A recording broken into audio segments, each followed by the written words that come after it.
Support for this show, Politics Done Right, comes from politicsdoneright.com, publishers of How to Make America Utopia, Take Away the Economy from Those Who Rigged It, As I See It, Class Warfare, The Only Resort to Right-Wing Doom, It's Worth It, How to Talk to Your Right-Wing Relatives, Friends, and Neighbors, and other books written by Egberto, Willies. Welcome to Politics Done Right. My name is Egberto, Willies, your host. Good morning, Houston. Good morning, Harris County. Good morning to the great state of Texas. And of course, good morning to the United States of America. Good morning to the entire world receiving our signals through the magic of El Internet, formerly known as the ARPANET, created by we the people, now controlled by the billionaires. So, they took over the airwaves, 90.1 FM. We're still alive here in public radio. They took over the airwaves. Now they want to take over the internet. Won't let it happen. We'll take it back. Anyway, before we get any further, let's get back to El Estudio. Good morning and happy Monday to the two geniuses in the studio. How's it going, my dear brothers? Happy Monday, Ollie. Good morning, Stanley. And now they want to take over Greenland. Yes. Let's take over Greenland. What a great idea. Yes. Oh, boy. You know what all that is? All that garbage coming down. That is distraction from the fact that he can't do anything about what he promised to do. Here you go. That's all distraction. Here you go. I mean, and now I'm starting to see it on Facebook that the MAGA lights are starting to get a light on going, hey, wait a minute. We didn't vote for that. We voted for cheaper eggs. But we don't want to take over Greenland. We don't want to have to buy them because, well, we can't afford it, for one.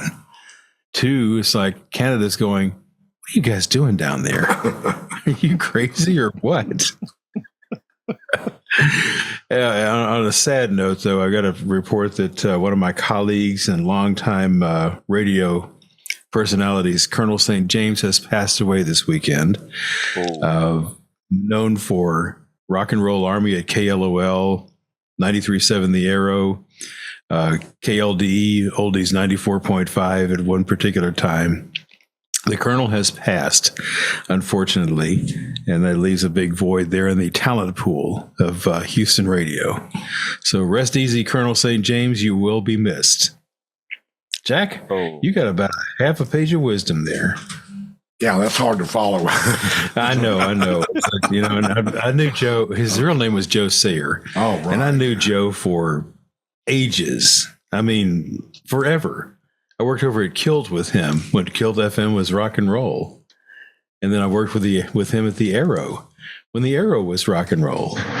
So I got a long history with that man going back. He was one really cool man. Texas Hall of Fame. Is my brother. My condolences.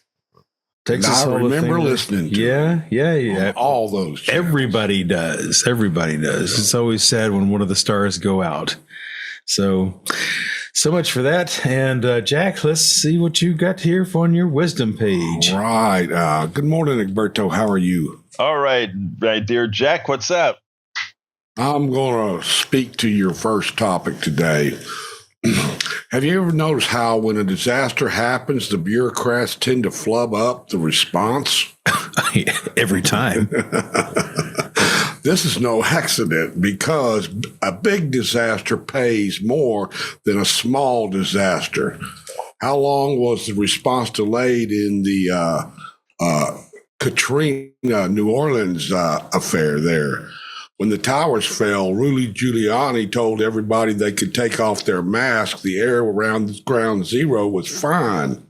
He lied because more sick people means more wealth generated for the rich, and that's the shame of it. Bureaucrats are willing to let you suffer so they can profit. That's America. That is what we have come down to. That's what it's coming down to. There's your basement bargain, government. It's the best government money can buy and the best health care you can afford. Seems to be the way of things. Man, the second story that I'm doing today with regards to MD Anderson, that is the one that really, you just nailed it right there, Howard. The MD Anderson, when we're sitting down, I was with my laptop doing a little bit of blogging, and my wife was reading the Chronicle, and she said, "Did you see this on MD Anderson, but we're going to tackle that on the second story. But anyway, folks, the telephone number is 713-526-5738, 713-526-5738. Before we get started, want to tell you what the show is going to be about today. As Brother Jack mentioned, the first thing is going to be these natural disasters. Specifically, the title of the show is Here's How Wildfires and Hurricanes Subsidizes the Rich.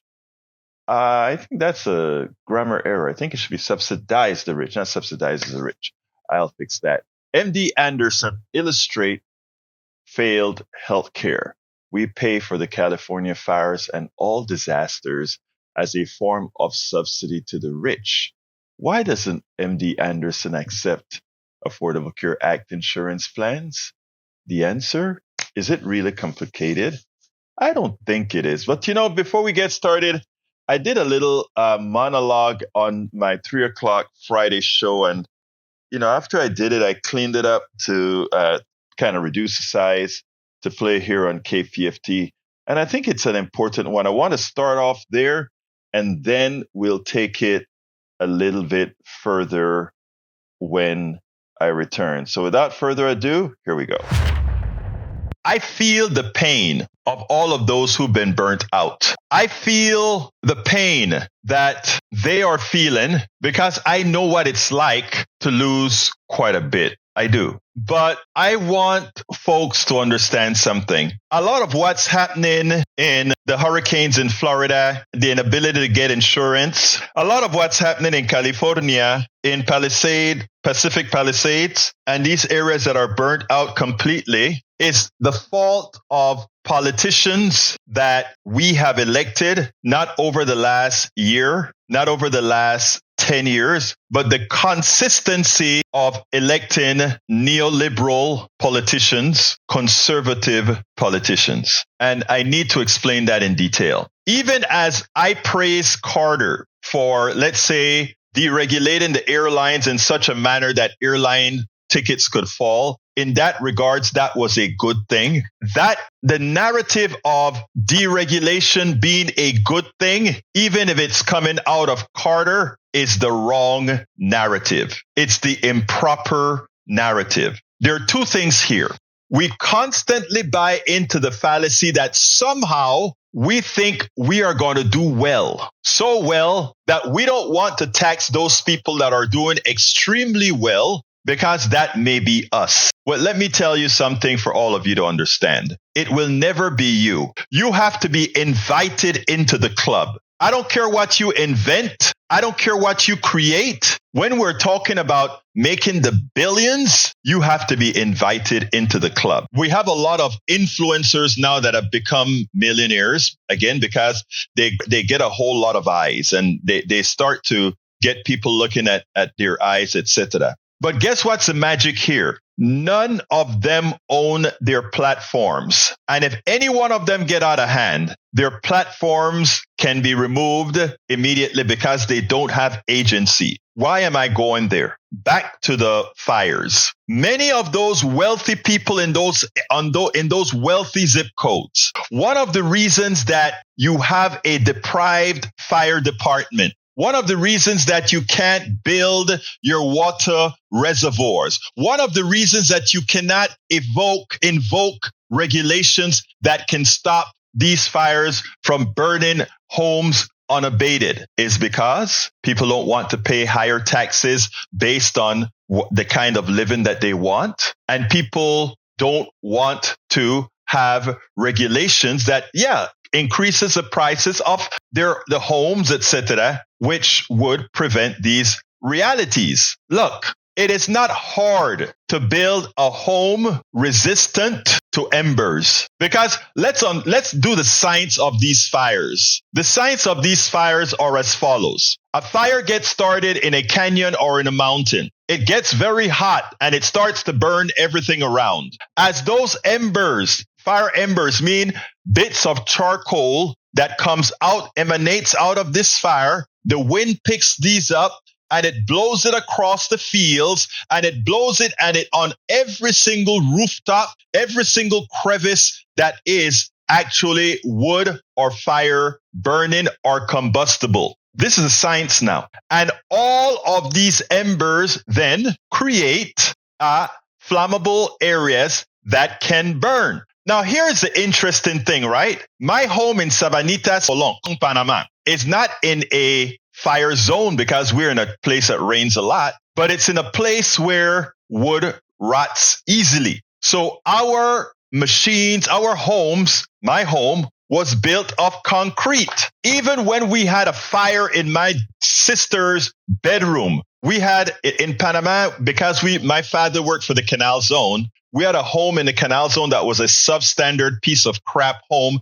that the American government gave us in that apartheid state called the Canal Zone. And then we had our real home in Sabanitas, Colón, Panama. Okay? That home that was well built in Sabanitas, Colón, Panama was made of concrete the walls went up to the ceiling as they should. And the top of the house had a tin covering. So there were no real exposed wood on the outside that would pretty much have caught and fire. So where your fire normally begins is within the homes in these houses. And we did have a fire once when we were in Arcoiris. One of our lamps malfunctioned and it got a short and it started a fire. And that fire burned and burned till eventually people saw it and they called the thing. But guess what happened? That fire was restricted to that room because that room was all concrete. It had the wooden door, but by the time there was so much smoke in there, it extinguished the fire. Right. And of course, as soon as they opened the door, it blew back and the fire got up, but they put it out. But we only had one damaged bedroom. My point is this. Regulations in California, in all these areas. Think about all these wealthy people's homes that burned like paper. And you know why it burned like paper? Because it was made like paper. It was cheaply made, but expensively cost. That's capitalism. You get away with making things look pretty on the facade, but it is made of paper. My father came here. And, we came here in the first time he came here in 86, 87 or so. And I had just gotten my first home and we were taking him around a whole lot of big homes that were being built. Ours was a little house and we were taking him to the mansions in this area. And we went and a friend of mine, he saw the houses. All my father did was complain about, I didn't know in the United States, they build homes out of wood and this material. He said, what about a fire? He's a fireman. It's so easy to burn these things down, huh? Oh, God. And that's what he thought. And we weren't even talking about a fire zone. And then a friend of mine, a principal at a school, not a principal, I think he was a band director of the school. He invited us to dinner. And he had bought this big home. And it was one of these homes in the same area my father said. And my father looked at the guy and said, why do they make the homes here out of wood and paper? And I slapped him. I'm like, come on, huevo, don't do that. No hablas así, man. But his thing was, these homes are built of crap. And you pay. And then he would say, at that time, those homes were like $300,000. And he's like, wait a minute. And those things cost that amount of money? No, that would be giveaway house. My point is this. There are regulations that you could have had, but that's not what happens in over here. People don't want regulations and people don't want to pay taxes. And when you have a fire like this here, they wonder, why didn't the politicians do what they needed to do? Because you didn't want them to do what they needed to do. If I run on a ticket that says I am going to ensure that when we rebuild Pacific Palisades, that homes must have metal roofing, however designed. There must be no exposed wood or flammable material around the areas, and that you must have a 20-foot surrounding the homes of flammable vegetation. I wouldn't get elected. But if you want to build in a fire zone, that's what's required. In a hurricane zone, if we said you have to build outside of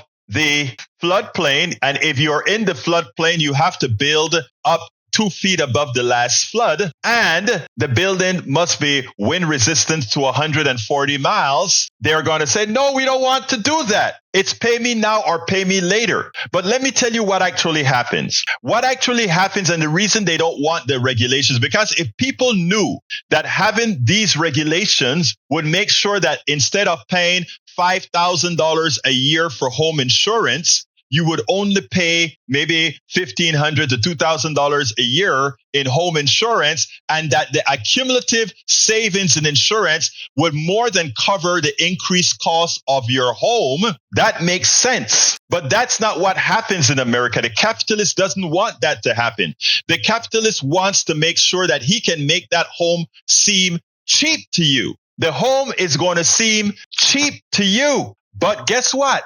That cheap home isn't all that cheap when disaster hits. And ultimately with climate change, which again, because we don't want regulations, continue to get worse as we do not stop companies from doing what they're doing to make and exacerbate climate change. In effect, what they're asking all of us to do is we inherently pay the cost for everything. We buy homes cheaply, relatively cheaply, where all the profits go towards the builder, the capitalist. When the hurricane or the windstorm or the tornado or the fire or the earthquake comes, we also pay the price to recover. And you may say, well, there's disaster aid.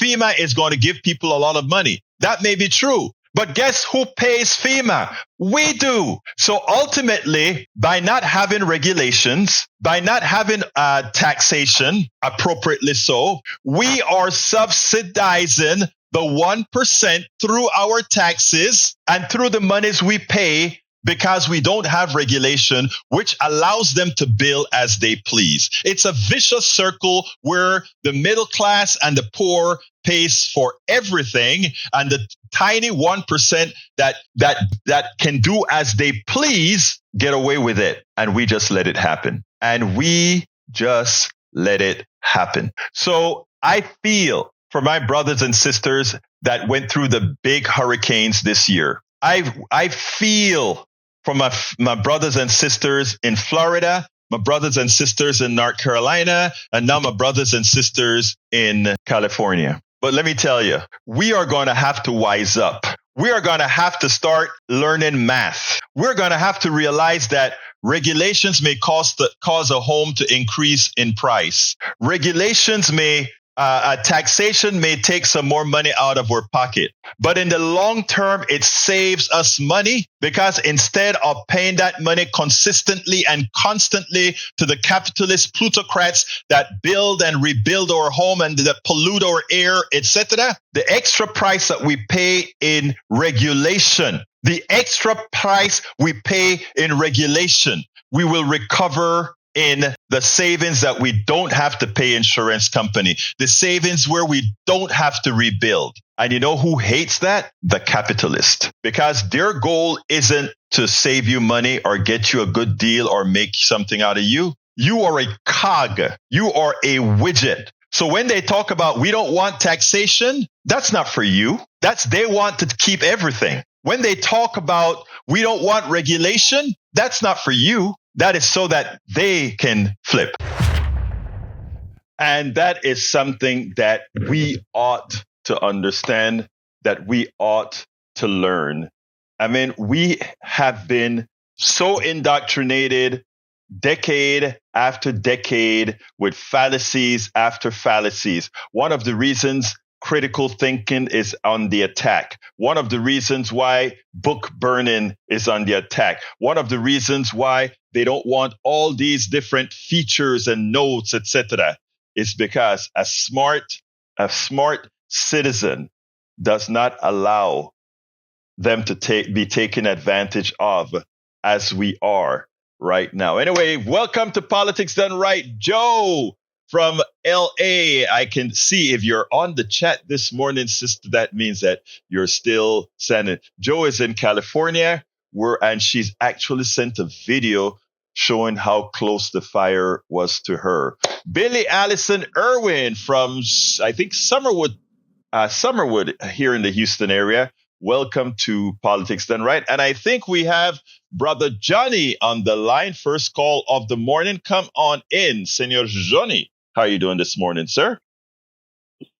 How about we give Smokey Bear some help? How about we give him a fleet of drones to help him monitor in real time for when flames erupt? And these drones are equipped with a little water bottle, and they are programmed automatically to report and broadcast back to Central Command what they see, and they unilaterally spray their little water bottle or beer or Coca-Cola or whatever they got, like a firefighter did. Remember that guy yesterday or the day before on the news? They interviewed him how he saved his house. I think in his neighbor's house too. He had a gallon of milk and some beer, cans of beer. How about we Smokey Bear when after the first month go by and there's no fires, he gets to have some of that beer, and then we replenish that with some water. May I give you an A plus as far as the eye can see? Let me, it is funny. I didn't say that in the video, but it's implied when I said many don't want to pay the taxes. In this case, it wouldn't be many of the lower classes or middle classes paying the taxes because, again, the money is not with the middle class and poor, but there's a whole lot of money out there. And you hit it on the nail. Let me tell you, we have the technology now, right? It doesn't even have to be. Yeah. It doesn't even have to be drones. But drones in certain areas, drones would be a great thing to have to do that, right? But let's give an example. We have these things called cellular towers, right? And we have this thing now called AI, right? We have also great sensors that we can use. We have the ability to populate fire regions. There are several ways to handle a cat. I gave the story about in Panama how we build our homes. Again, not with paper, but with tin and concrete, etc. But the same can be said with, if you want to be more lenient in your building code, you can have the preventative infrastructure like you just mentioned. In other words, you're searching for the fire. Every fire starts small. You're right. Every single fire starts with a spark, right? And we do have the technology to get temperature differentials. And you can get the temperature differential. Yes. And when you get that temperature differential, even if the fire has expanded to 10 acres, it is something that you can have on the ready that 10 acres get attacked immediately. So, Brian, I called you Brian. Oh, my God. Oh, God. What? Yeah, John. Now you see, on our side, what we do is we discuss these things.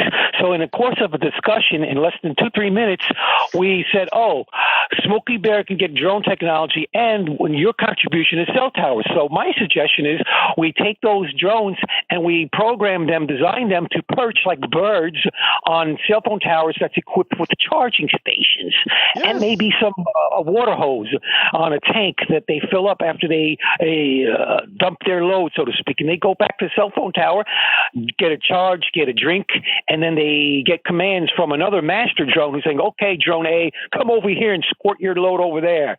See, the other side, they don't think like that. They care about how they can keep their job, to keep them black jobs in Washington, D.C. They pretend they hate so much. Well, let me tell you, that was Brian? a good... Right, Brian? Is that right, Brian? What's going to complain about Brian? Joe says, "Smokey Beer, you made me smile. You made someone in the middle of the fire zone smile." So that's very good, Johnny. But yeah, look, folks, I want you to, what Johnny just said is that, we have the capability to do a lot of these things. We have the capability to do a lot. Our economic system stops us from doing it. Because if we cannot find a way for a privateer to make a lot of money, right? It doesn't get done. It is. I saw advertised today, right? Brian? Brian? It doesn't get done unless you can make a buck off it, right, Brian? Yeah. Right? Here's the other thing.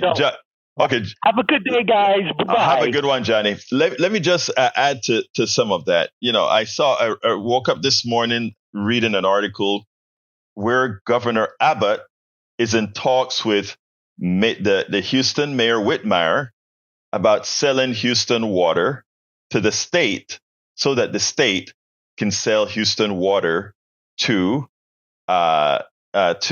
West Texas, because West Texas is dry and all their water is being pumped out of the ground, and that's creating problems for a lot of problems.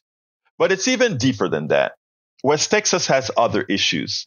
West Texas has a whole lot of drilling, a whole lot of fracking, and we are dumping a whole lot of polluted water under very high pressure underground. That's where we're disposing a lot of the water.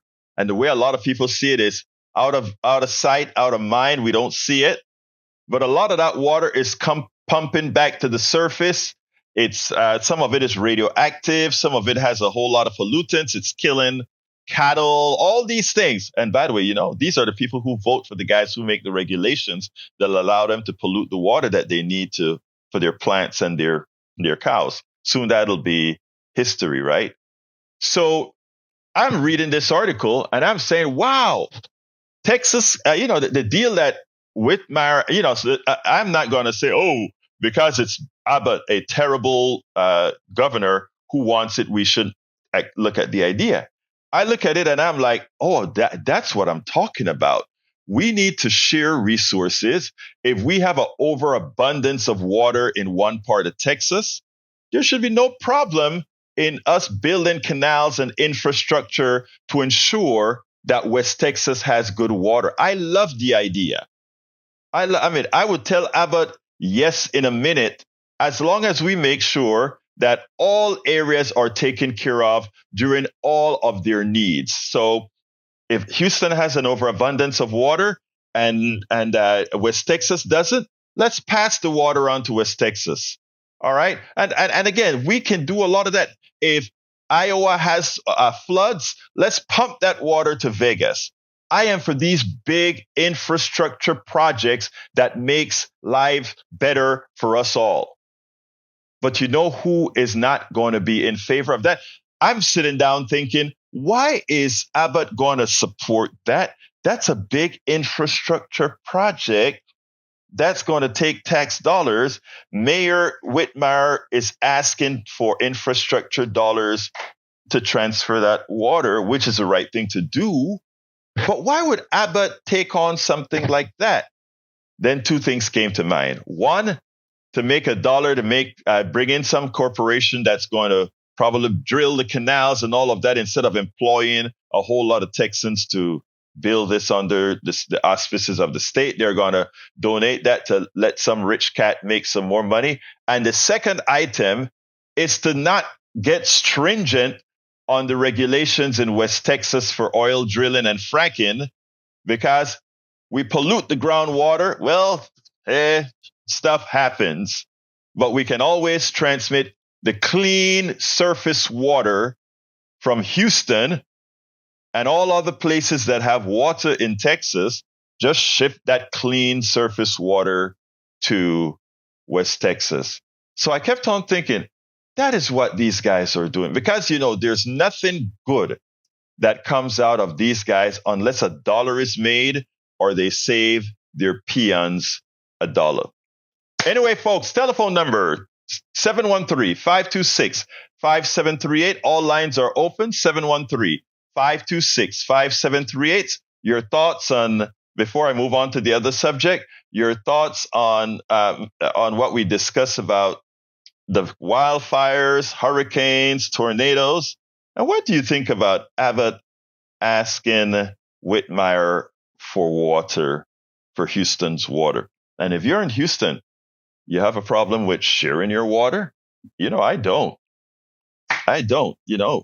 Over the last few months, we've thrown a whole lot of water into a lot of areas that were flooded out, etc. Imagine if we had all kinds of canals set up to divert that water to different parts of the states when that flood happened. And they built reservoirs in West Texas to hold on to our excess water, etc. I mean, think about the employment that we could create in building these canals and pipelines. And after they're built, the people that will stay employed for maintenance and security. And all I see really is if it's done right, an upside. So when you read that this morning in the Houston Chronicle I think it's in the Houston Chronicle, about Abbott wanting Houston water, those of us that are progressives in Houston, for this one, don't give the mayor a hard time if he makes a deal. It may be good for our West Texas neighbors, and it may be good for jobs. And it may just be the moral thing to do after they've destroyed the groundwater in a lot of places in West Texas. Okay. Second subject of the day, if I don't get any calls in, 713-526-5738. All lines are open. Please don't wait till the end to do all your calling where I have to shovel and get people off early. So if you're going to call this morning, please give us a call now, 713-526-5738. There's another thing that I want to say. I know sometimes when I ask, where are our women callers? I actually gotten emails where there was one specific one who said, you know what we're doing? We're getting the kids ready for school because you know who don't do it? You guys. So guys, step up and do your part in making sure the kids get to where they need to get to and not leave it only for the lady to do. Mark Ali Curtis says they make it snow in the mountain ski areas. When no rain, giant soaker hoses through the mountains. Yeah, what they do is they actually go ahead and use regular water and create ice. That's what they normally do. Okay. Who they gonna take from? I hear you, Melissa. I hear you. By the way, give us a call if you're able to. That is.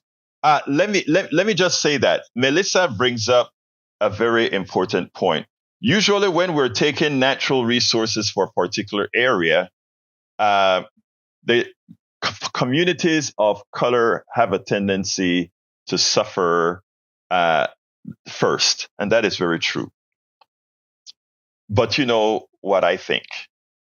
All communities need to make sure to assert their rights and assert their worth. And that is what I try to preach on this program. Mark Ali Curtis said they make it. I read that one already. Glenn Ryan, welcome to Politics on Right, says, I have been talking about moving water around this country for years. Houston alone could send flood waters every few months somewhere. Glenn, and that's why I said, people say, well, it doesn't flood all the time. No, it doesn't. But what we have here is we can fill reservoirs along the state when we have those major floods. And by the way, it not only fill reservoirs around the state and country when we have the floods, floods also serve a purpose locally, right? But we can do a little better. We can floods actually clean systems out as well, right? You get a major flood.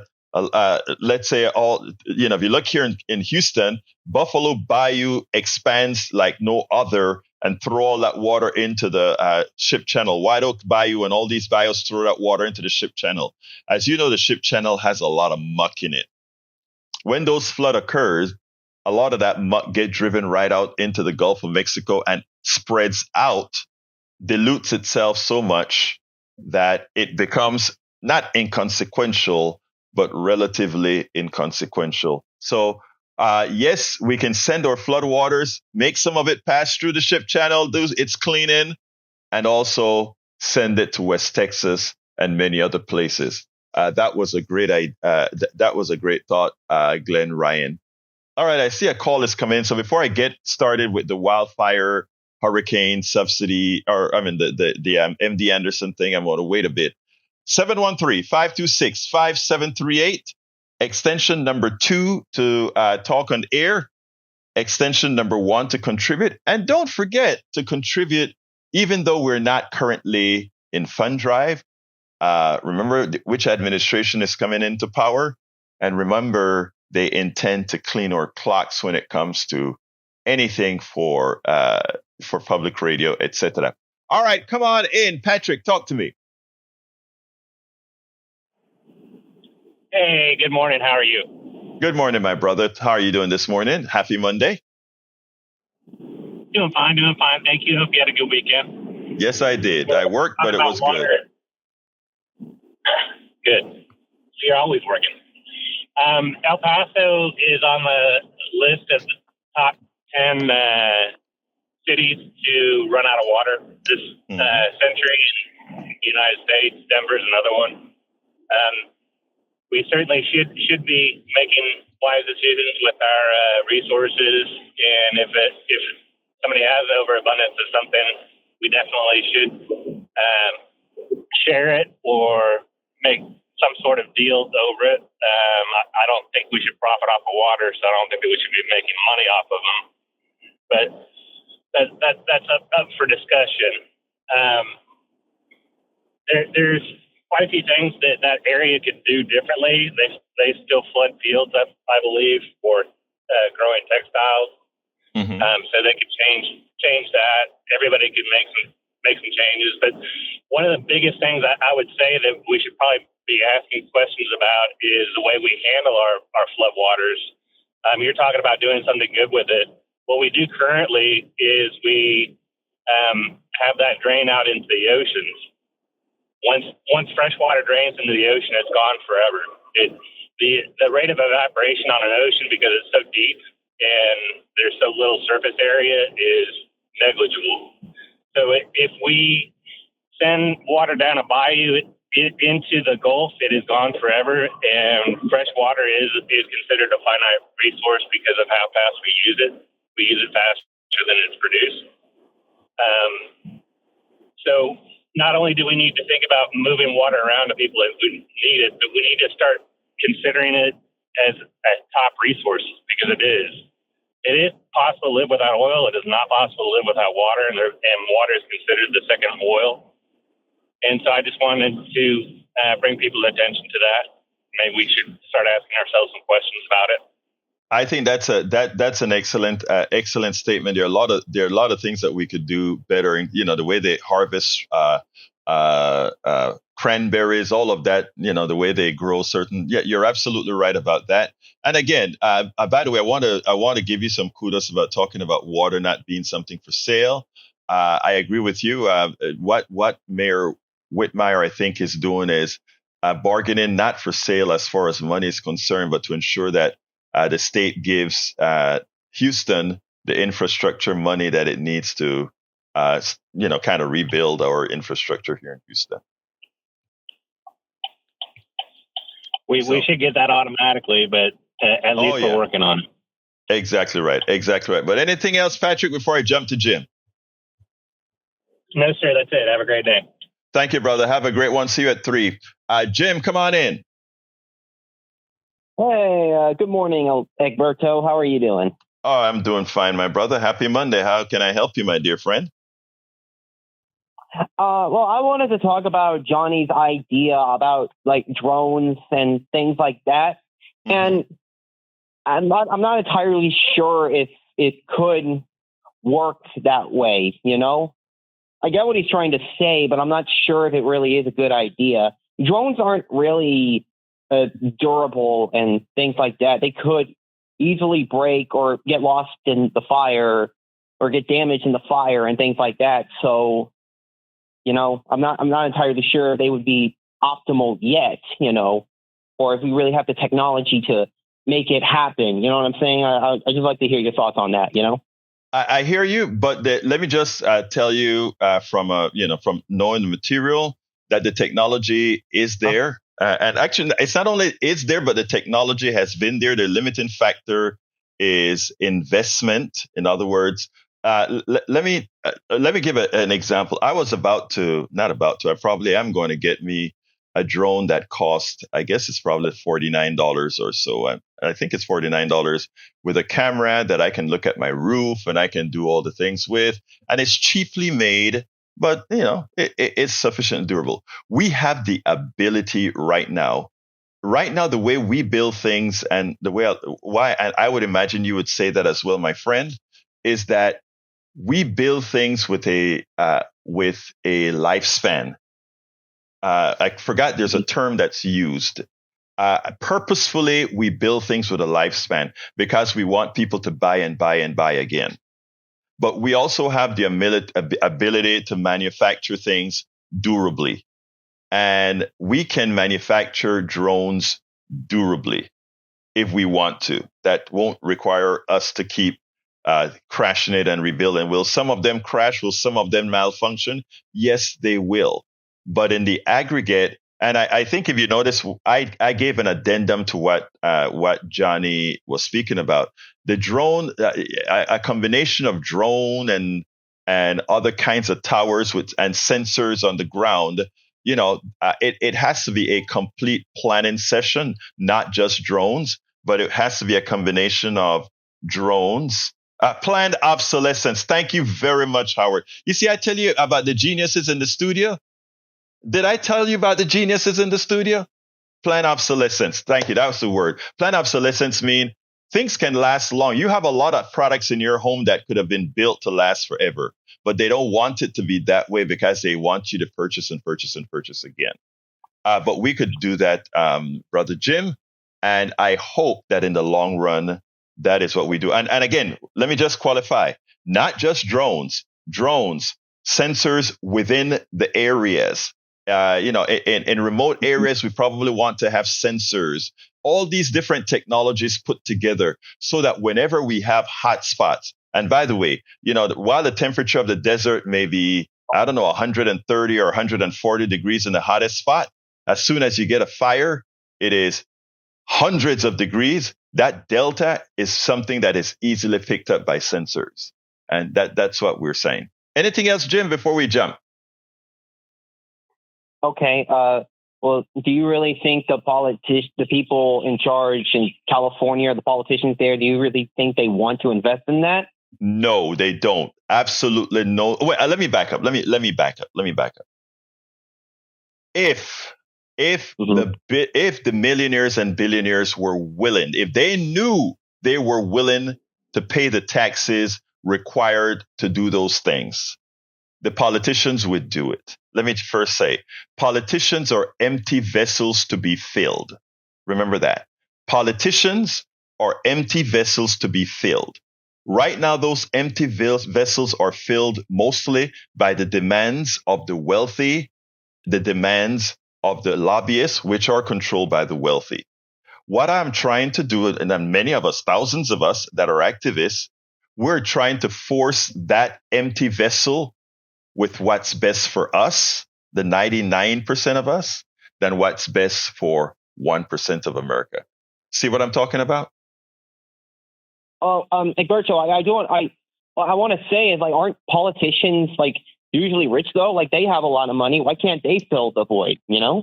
Let's examine that because you're right. You're absolutely right. But how did they get rich? Most of them, as they don't always go into office rich, but they leave rich because what fills their vessels? The wealthy folk. They put them on their boards. Eventually, if you take a look at Democrats and Republicans alike, they end up on the boards. They end up getting kickbacks. It's a whole works. We have to clean it up. There are people with values. I'm listening to you right now. Okay, you could probably run and become a moral politician, right? I mean, I could. I don't really feel rich, I know, I get you. But what I'm saying, Rich, Jim, is that we have to get to the point where we serve, right?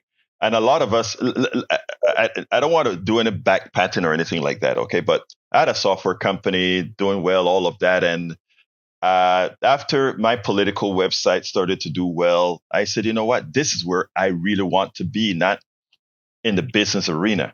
and said, okay, I always talk about somebody need to get off your butt and do something. Well, looked in the mirror and said, I got to do something.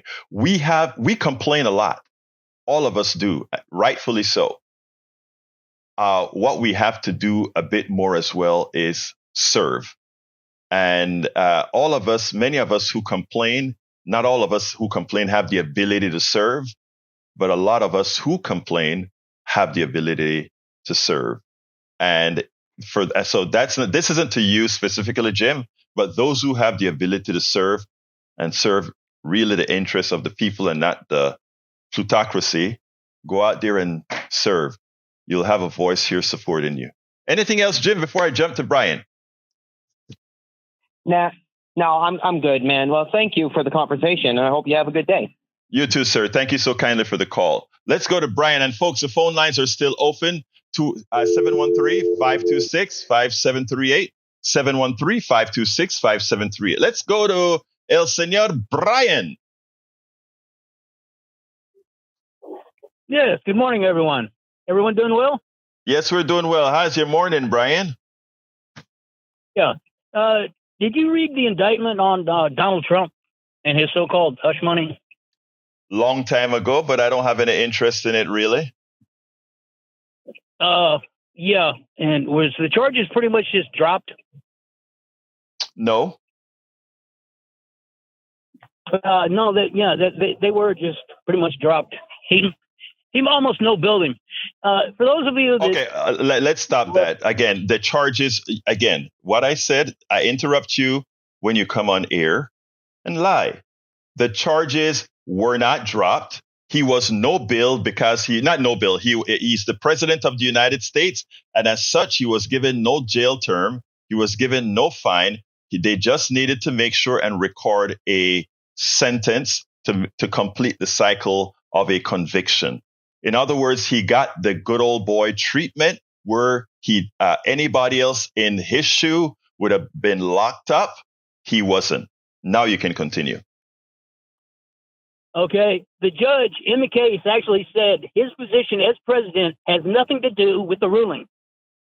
You want to look that up? Actually, you read the indictment. Sir, the indictment is a separate thing than the sentence. So you're crossing over to two different areas. There's an indictment. There is the results of the indictment, the verdict, and then there is the sentence.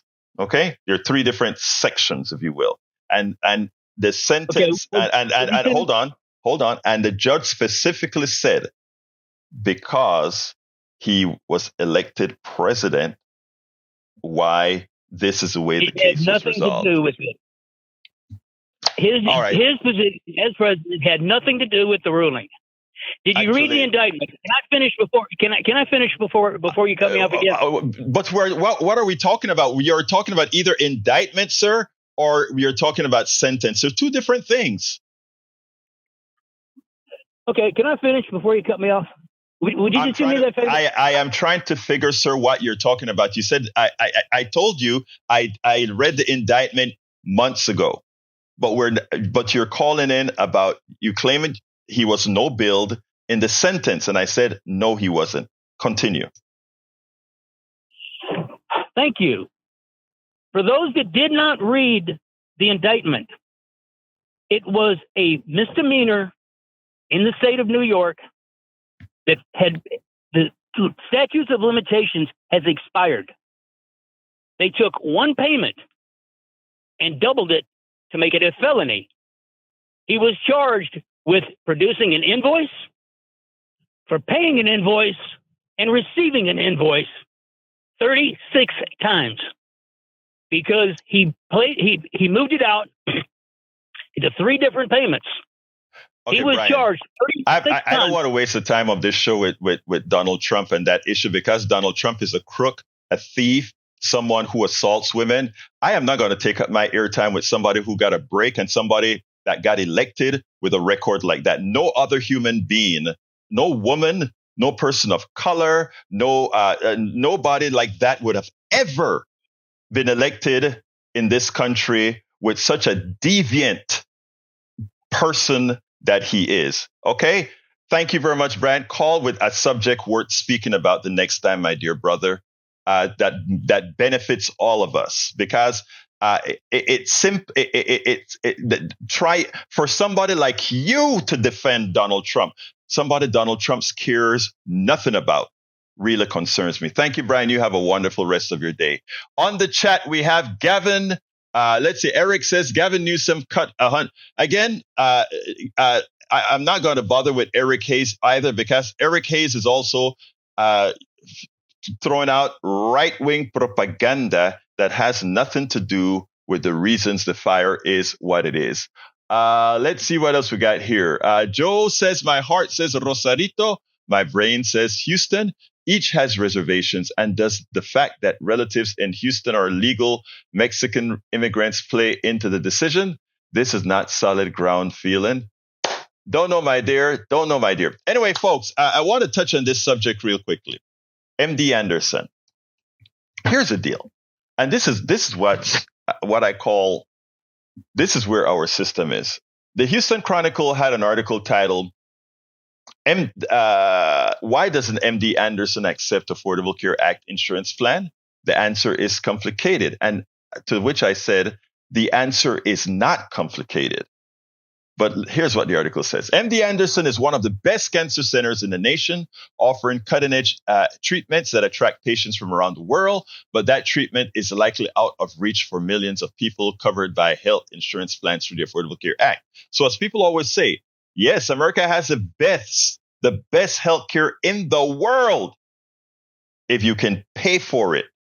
And we will sell it to the highest bidder. But for the masses, for you, you are lucky if you're able to be invited into the club of getting good health care. MD Anderson for years has not accepted any individual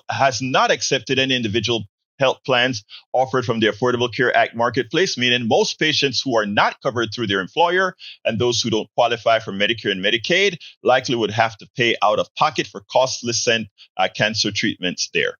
About 3.4 million Texans were enrolled in a plan through the marketplace in 2024, according to the Kaiser Family Foundation, and a record 21.3 million people chose marketplace coverage nationwide. So why doesn't MD Anderson take insurance for such a large swath of the population, which may include students and people who are self-employed? The answer, experts say, boils down to the cost of treatment at MD Anderson and how the health insurance market works.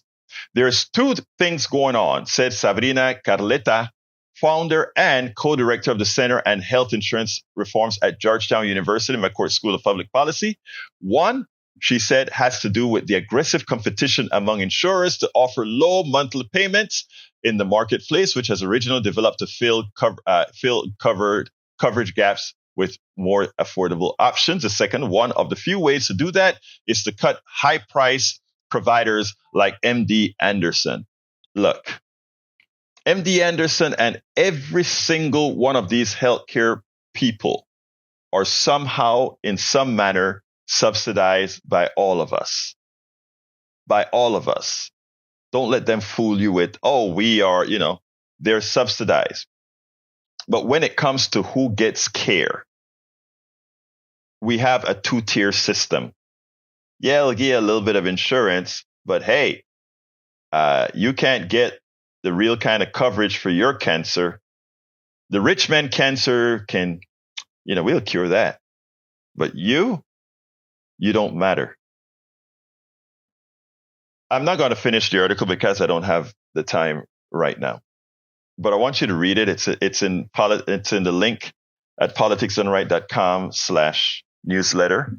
politicsdoneright.com/newsletter. But as I was sitting down on the couch and vlogging, and my wife said, did you know? The first thing that came to mind is, here we have a new program that was created a few years ago, 10 years or more, a little more than 10 years ago. And in this plan, in effect, in its inception, it becomes a third-rate plan saying, yeah, we're going to give you some health care, but if they find a cancer that right now the technology to do that is at MD Anderson, you just fat out of luck. You ain't rich enough. That is a society we have today. Is that really? And by the way, remember, not because something costs a lot means it is scarce or should be expensive. I want you to hear this right. Not because something costs a lot means it is scarce. We have been suckered in paying high prices for fuel for decades after decades. And we have never, ever had a shortage of fuel.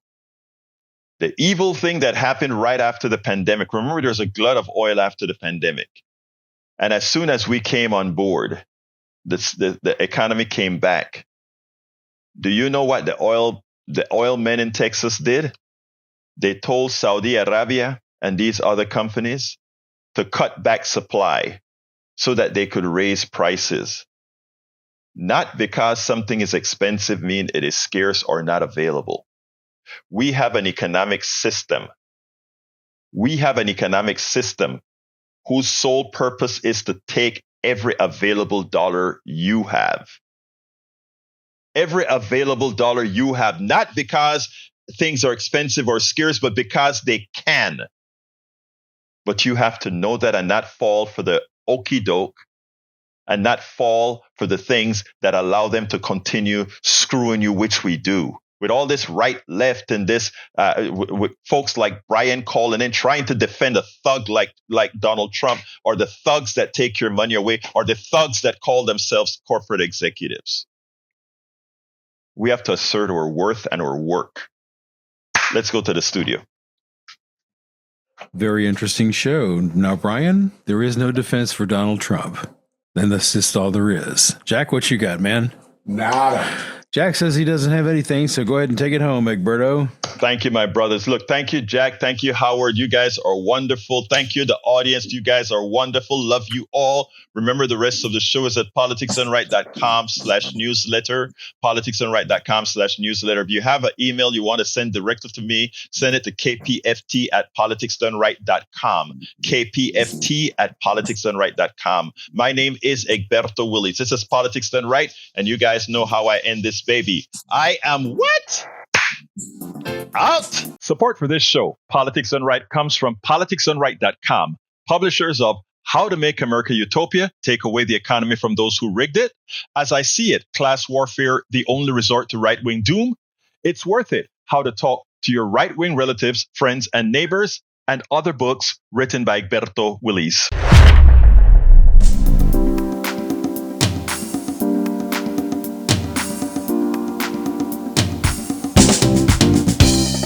Welcome to Politics Done Right. I am your host, Egberto Willies. This is a progressive program that will take the mystery out of politics. This is the program that will encourage you to make sure government becomes we the people.